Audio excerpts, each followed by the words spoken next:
आपण पाहत आहात प्रेस मीडिया न्यूज। तळ कोकणातील आगळा वेगळा शिमगा उत्सव। सावंतवाडी तालुक्यातील सांगोली गावात ग्रामदैवत म्हणून फणसाच्या झाडाचे पूजन। कोकणात सण म्हटलं की वेगवेगळ्या रूढी, परंपरा आणि उत्साहाचं वातावरण पाहायला मिळते। गणेशोत्सवानंतर कोकणातील सर्वात मोठा सण म्हणजे शिमगा उत्सव। शिमगा उत्सवात सिंधुदुर्गात वेगवेगळ्या रूढी, परंपरा पाहायला मिळतात। अशीच एक आगळी वेगळी पूर्वापार चालत आलेली परंपरा म्हणजे सावंतवाडी तालुक्यातील सांगोली गावचा गिरोबा उत्सव होय। सांगोली तालुक्यात महाशिवरात्रीला फणसाचं झाड देव म्हणून निवडलं जातं। होळीला हे झाड तोडून विशिष्ट गोलाकार आकार देऊन त्याची मिरवणूक काढण्यात येते आणि विधिवत प्राणप्रतिष्ठापना करून पूजलं जाते। सांगोली गावचं ग्रामदैवत फणसाचं झाड असलेलं हे देशातील एकमेव मंदिर आहे।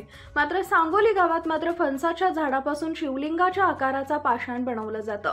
सांगोली गावात फणसाच्या झाडाला गिरिजानाथ म्हणून दैवत्व मानलं जातं। गिरोबाचं पाषाण हे फणसाच्या खोडातून तयार होतं, त्यामुळे सांगोली येथील ग्रामस्थ फणसाच्या झाडाला देव मानतात।